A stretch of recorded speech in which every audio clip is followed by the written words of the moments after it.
आ रही है जहां पर आगा का अल्टीमेटम। जी हां, सीएम ने विधायकों की बैठक बुलाई है। कल श्रीनगर नेशनल कॉन्फ्रेंस के मुख्यालय में यह बैठक बुलाई गई है। आपको जानकारी दे दें कि गठबंधन दलों के विधायक इस बैठक में शामिल होंगे।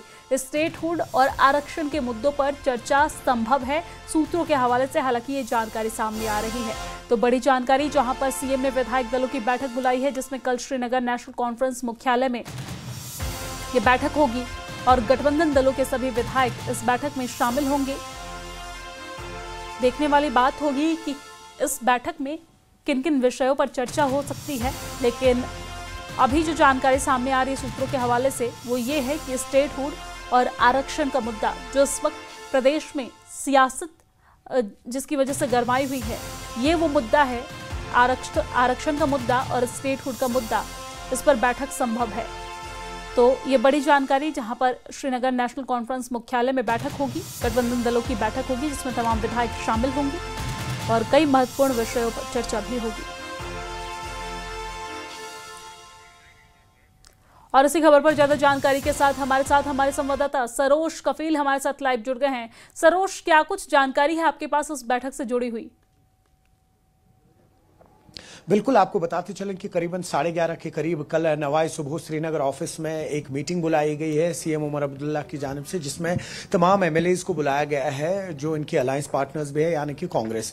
अब इस मीटिंग में वो जो शामिल होंगे तमाम एमएलएज, कल कई सारे ऐसे मुद्दे हैं जो सामने आएंगे, जिसमें से एक सबसे बड़ा इशू है इस वक्त यहाँ पर, वो है जो अभी आप जानते ही हैं कि सर्ज जो इलेक्ट्रिसिटी की होती है यहाँ पर 20% जिस पे कहा गया है कि उस पर आपको पैसा देना पड़ेगा, स्पेशली पीक आवर्स के दौरान जो आप इस्तेमाल करते हैं इलेक्ट्रिसिटी यहां पर।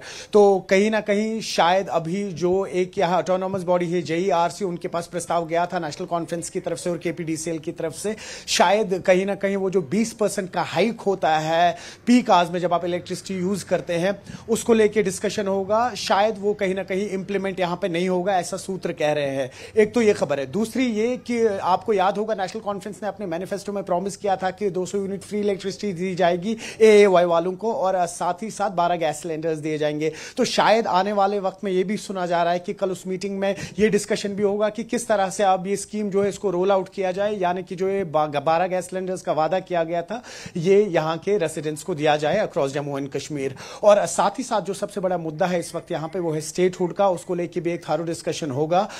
अगर कांग्रेस के भी कुछ एमएलएज इसमें, हालांकि 6 एमएलएज हैं सिर्फ, अगर वो भी इस मीटिंग का हिस्सा बने तो किस तरह से उनके भी इनपुट्स आएंगे आगे स्टेटहुड को लेकर, क्योंकि उनके सारे डिसीजंस हाई कमांड से आते हैं और उनका क्या कुछ रुख रहेगा वो भी आने वाले कल इस मीटिंग में ही पता लग पाएगा। और साथ ही साथ रैशनलाइजेशन ऑफ रिजर्वेशन, आप जानते ही हैं कि नेशनल कॉन्फ्रेंस के ही एमपी सईद आगा रूहुल्लाह ने मुद्दा उठाया है, कहा है कि 20 दिसंबर तक अगर ये इशू रिजॉल्व नहीं किया गया तो कहीं ना कहीं वो फिर से एक बार पुरअमन प्रोटेस्ट करेंगे, बच्चों के साथ प्रोटेस्ट पे बैठेंगे। तो कहीं ना कहीं नेशनल कॉन्फ्रेंस पे दबाव बनता हुआ जा रहा है। और आप देखें कि कई सारे जो ऑपोजिशन में पॉलिटिकल पार्टीज है वो भी बार बार नेशनल कॉन्फ्रेंस को जो उन्होंने मैनिफेस्टो में वादे किए थे उसी को लेके घेराव कर रहे हैं, जिसमें फिर 200 यूनिट फ्री इलेक्ट्रिसिटी हो, 12 गैस सिलेंडर्स का मुद्दा हो, रैशनलाइजेशन ऑफ रिजर्वेशन का मुद्दा हो। तो कहीं ना कहीं अगर ये 2-3 मुद्दे इस वक्त नेशनल कॉन्फ्रेंस इस मीटिंग में डिस्कस करता है और इनको आने वाले कुछ महीनों में रिजॉल्व करता है, तो फिर से जो कहीं एक साल में एक फेथ खो गई है स्पेशली नेशनल कॉन्फ्रेंस के वोटर्स में, क्योंकि इनका एक स्ट्रॉन्ग कार्डर बेस रहा है, वो कहीं ना कहीं वापस से रिवाइव हो सकती है। और उसी उम्मीद के चलते हुए नेशनल कॉन्फ्रेंस के सीएम उमर अब्दुल्ला ने कल नवाई सुबह में एक मीटिंग बुलाई है।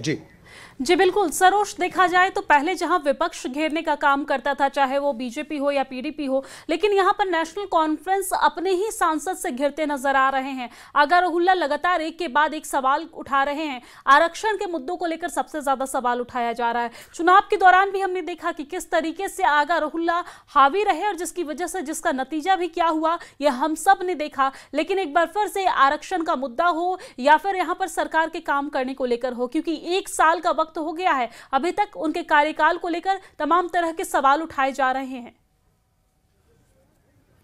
बिल्कुल सही कह रहे हैं। देखिए, लेकिन अगर इस मुद्दे को समझना है, या हमारे व्यूवर्स के लिए भी और उन तमाम स्टूडेंट्स के लिए जो इस वक्त न्यूज़ 18 देख रहे हैं और समझने की कोशिश कर रहे हैं, देखिए ये मुद्दा जो है रिजर्वेशन को लेके, ये तब तक क्लियर नहीं हो सकता है जब तक यहाँ पर कास्ट सेंसस नहीं होगा, जो यहाँ पर आने वाले साल में शुरू हो रहा है।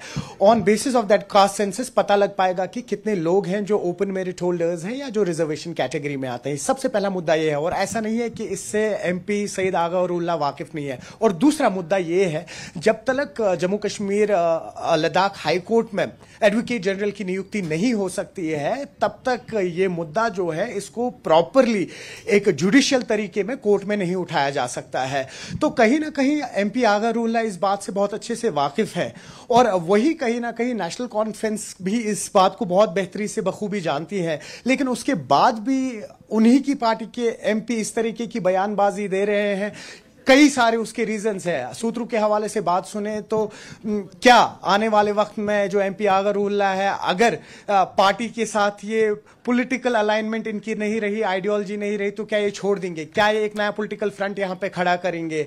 और आप जानते ही हैं खुद भी कि जब भी किसी भी देश में अगर कोई रेवोल्यूशन हुआ है तो वो स्टूडेंट्स ने किया है। तो कहीं ऐसा तो नहीं हो कि स्टूडेंट्स रास्ते पे आ जाए और NC गवर्नमेंट को अपने हाथ खड़े करने पड़े, अपनी कुर्सी छोड़नी पड़े। तो कई सारे इसमें एंगल्स है, लेकिन सबसे बड़ा और जो प्रैक्टिकल मुद्दा है इसमें, जब तक एडवोकेट जनरल की नियुक्ति नहीं होती है जम्मू कश्मीर लद्दाख हाई कोर्ट में, और जब तक जाति गणना यानी कि कास्ट सिस्टम जो आने वाले वक्त में यहां पर नहीं होता है, कास्ट सेंसस, तब तक क्लियरली ये बच्चों को भी समझना चाहिए, और वो बखूबी ये जानते हैं कि तब तक रैशनलाइजेशन ऑफ रिजर्वेशन का इश्यू जो है इसको रिजॉल्व नहीं किया जा सकता। हाँ, यहां पर नेशनल कॉन्फ्रेंस की अगर हम कहेंगे कि पॉलिटिकल गलती कहां पे है, उन्होंने जो एक कमिटमेंट कर दी कि 6 महीने के अंदर हम ये इश्यू रिजॉल्व करेंगे। क्या शायद वो जानते नहीं थे कि जब तक एडवोकेट जनरल की नियुक्ति नहीं होगी, या जब तक यहां पर फिर से अब कास्ट सेंसस नहीं होगा, तब तक ये इशू रिजॉल्व नहीं किया जा सकता है? क्या उन्होंने ओवर कमिट कर दिया? हालांकि 6 महीने का वक्त दिया गया था, सब कमेटी फॉर्म हुई थी, हेल्थ मिनिस्टर एजुकेशन और एजुकेशन मिनिस्टर सकीना तो इसको हेड कर रही थी, लेकिन कहीं ना कहीं अभी ये कंफ्यूजन जो है ये बरकरार है, और जिसपे अभी बिल्कुल दुरुस्त फरमाया आपने, अपनी ही पार्टी के उनके MP है सईद आगा और उल्लाह। जी बिल्कुल, यहाँ पर देखा जाए सरोज तो अपने ही पार्टी के सांसद आगा और उल्लाह जो है वो उमर अब्दुल्ला को घेरते नजर आ रहे हैं। बहुत शुक्रिया।